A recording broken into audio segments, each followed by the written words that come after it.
جس میں وہ بتاتے ہیں کہ نواز شریف کے لیے منی لانڈرنگ کرتے تھے. ان کی یہ سٹیٹمنٹ ہے اور یہ کنفیشنل سٹیٹمنٹ ہے. جو نیب میں عام جو پلی بارگن ہوتی ہے وہ ایسی ہوتی ہے کہ آدمی اپنے آپ کو بچانے کے لیے سچ بول دیتا ہے کہ جی یہ سٹیٹمنٹ ہے. اگر وہ آپ سٹیٹمنٹ پڑھ لیں اسحاق ڈار کی جو کنفیشنل سٹیٹمنٹ ہے, اس میں ساری منی لانڈرنگ کی ٹریل دی ہوئی ہے. یہ دبئی سے نہیں ٹریل گئی, یہ اسحاق ڈار کے جو کنفیشنل سٹیٹمنٹ ہے اس میں منی ٹریل آ رہی ہے.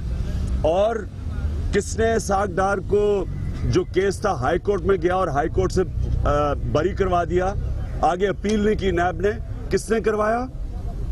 یہ جو موجودہ نیب کا چیئرمین ہے اس نے کروایا. اس کو کس نے بنایا؟ نواز شریف نے بنایا.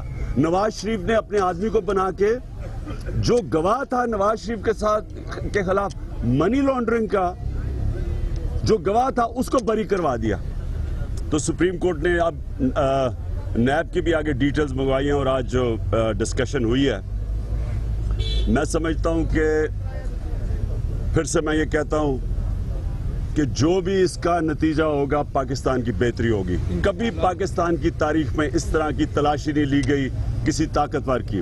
اور میں آخر میں ایک اور پوائنٹ کہنا چاہتا ہوں کہ دیکھیں, کوئی بھی دنیا کی جمہوریت ہوتی پرائم منسٹر کو ریزائن کرنا پڑنا تھا. کیوں کرنا پڑنا تھا؟ کیونکہ سارے جو ادارے ہیں وہ اس کے نیچے ہیں. یہاں تو کوئی آزاد ادارے ہیں ہی نہیں, یہ تو کنٹرولڈ ادارے ہیں. اب نیب یہی ثابت ہوتا ہے کہ نواز شریف اگر خود نیب کا چیئرمین بنائے گا, کیسے نواز شریف اپنے خلاف ایک جو وعدہ معاف گواہ ہے اس کی سٹیٹمنٹ کیسے وہ چلنے دے گا, کیونکہ نواز شریف خود پھنس جائے گا. کانفلکٹ آف انٹرسٹ ہے. اس لیے کہیں بھی دنیا میں جب بھی جمہوریت میں بات کر رہا ہوں, بادشاہت میں نہیں, ڈکٹیٹرشپ میں نہیں, جمہوریت کے اندر جب بھی ایک تفتیش شروع ہوتی ہے کسی وزیر کی, کسی پرائم منسٹر کی, اس کو ریزائن کرنا پڑتا ہے کیونکہ اس کے نیچے ادارے ہیں, سارے ادارے. ایف بی آر اس کے نیچے ہیں. ایف بی آر کاغذات بنا رہی ہیں ان کو بچانے کے لیے, شریف خاندان کے لیے مینوفیکچر کر رہے ہیں کاغذات, چیزیں آ رہی ہیں جن میں غلطیاں ثابت ہو رہی ہیں. نیب ان کے نیچے ہے, نیب کے پاس سارا کیس پڑا ہوا ہے. ایف آئی اے ان کے نیچے ہے. 98 میں ایف آئی اے نے تفتیش کی تھی نواز شریف کی منی لانڈرنگ کی, وہ ان کے نیچے ہے. وہ کیسے پروسیڈ کرے گی؟ اور وہ جو ہے ایس ای سی پی جنہوں نے کمپنیز کو پرویکٹ کرنا تھا, جو تفتیش کرنی تھی, وہ بھی انہوں نے اپنا آدمی بٹھایا ہوا ہے. اسٹیٹ بینک کا نمبر 2 وہ آدمی بیٹھا ہوا ہے اسٹیٹ بینک میں جو اسحاق ڈار نے اپنے کنفیشن سٹیٹمنٹ لکھا ہے کہ منی لانڈرنگ کرتا تھا نواز شریف کے لیے, وہ آج نمبر 2 بیٹھا ہوا ہے اسٹیٹ بینک پہ. تو کیسے, مجھے بتائیں کہ کیسے؟ یہ تو ہم اپوزیشن ہے جو شکر کریں کہ اللہ نے انکشاف کیا ہے پینما میں. وہ نہ ہوتا ہم 200 سال لگے رہتے, ہمیں کچھ نہیں ہونا تھا. ہم کیسے ادھر پہنچتے؟ وہ تو ادھر سے پھنس گئے ہیں. وہ تو اب ان کے انٹرنیشنل جرمن اخبار میں لکھا جا رہا ہے ان کی منی لانڈرنگ کا. بی بی سی کہہ رہی ہے, آئی سی آئی جے کی ویب سائٹ پہ ہے سارا کچھ. تو وہ تو مجبوراً یہاں پہنچے ہیں. نہیں تو اگر جس ملک کے اندر نیب آزاد نہیں ہے, ادارے آزاد نہیں ہیں, ڈیموکریٹک نہیں ہیں, یعنی وہ کنٹرولڈ ہیں, وہ ڈکٹیٹرشپ کی طرح کنٹرولڈ ہیں, آپ پکڑ ہی نہیں سکتے کسی طاقتور مجرم کو. جب ایک پرائم منسٹر اپنی کرپشن بچاتا ہے, وہ ساتھ ساتھ بڑے طاقتور لوگوں کی بھی کرپشن بچا دیتا ہے. ملک کیسے بچ سکتا ہے؟ ملک تو لوٹا جاتا ہے جب ایک پرائم منسٹر اوپر بیٹھ کے نہ نیب کو فنکشن کرنے دیتا ہے. اب مجھے بتائیں اس ملک کا کیا مستقبل ہے؟ سیلف کنفیسڈ, مانا ہوا ایک کنفیسڈ منی لانڈر آپ کا فائنانس منسٹر ہے, اور جو پرائم منسٹر ہے, پرائم منسٹر کے لیے کرتا تھا, وہ پرائم منسٹر ہے آپ کا. مجھے بتائیں اس ملک کا کیا مستقبل ہے؟ آپ کیسے پکڑ سکتے ہیں پٹواریوں کو, غریب لوگوں کو؟ یہ جیلوں میں جو بیچارے غریب لوگ بھرے ہوئے ہیں, ان کی تو ساروں کی ملا کے کرپشن ان کی ایک ڈیل سے کم ہے. ان کو ہم نے جیلوں میں ڈالا ہوا, ان کی بچے بچارے, نہ کوئی سوشل سیکیورٹی ہے, بچے برباد ہو رہے ہیں, کھانا کمانے والا جیل میں چلا گیا. اور یہ ایک ڈیل پہ اتنا پیسہ بنا سکتے ہیں, اور ان کے لیے سارا کچھ, سارا نظام کنٹرول کیا ہوا ہے انہوں نے کہ بس ان کو نہ پکڑے.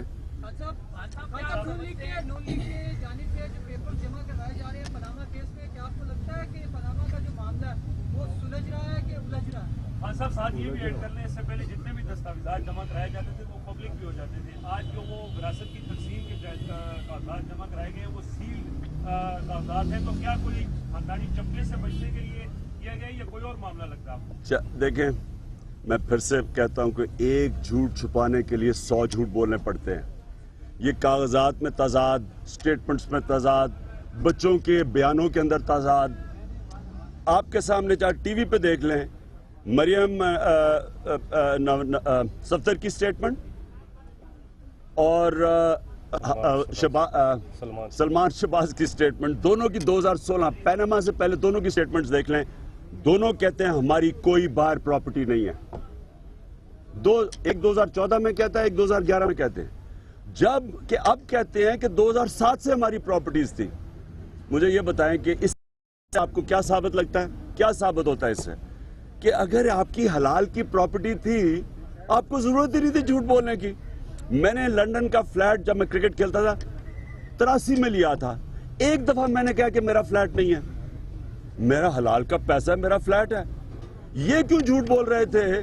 ابھی جھوٹ بول رہے ہیں اور ان کو اب کہہ رہے ہیں، یعنی 2016 سے پہلے کہہ رہے ہیں ہمارے ہے نہیں، اور 2016 میں کہتے ہیں کہ جی 7 سال پہلے سے ہمارے ہیں. یہ کیوں کر رہے ہیں؟ کیونکہ یہ پکڑے گئے ہیں پیناما میں. جی خان صاحب ایک اور سوال لے لیں. خان تیرے کیس سے انقلاب آئے گا، یہ عوام کا نعرہ ہے. سپریم کورٹ کمیشن کی طرف تو نہیں جا رہا، اگر کمیشن بنایا تو پھر دیکھیں جی، اب جدھر کیس پہنچ گیا نا، یہ ہے پاکستان کے مستقبل کا فیصلہ ہو رہا ہے. اس میں سپریم کورٹ جو بھی کرے گا، جدھر بھی جائے گا، ساری قوم بھی ساتھ دیکھ رہی ہے یہ، اور ظاہر ہے ہم بھی ساتھ جائیں گے اور ہمیں اعتماد ہے. ہم نے پہلے سے کہا ہوا ہے، میں نے کیس سے شروع سے پہلے کہا کہ جو بھی فیصلہ ہوگا ہمیں قبول ہوگا. عوام کا نعرہ خان تیرے کیس سے انقلاب. آپ دیکھ رہے تھے سپریم کورٹ میں عمران خان میڈیا سے گفتگو کر رہے تھے اور ان کا یہ کہنا تھا کہ شریف فیملی کے بیان روز بروز بدلتے جا رہے ہیں.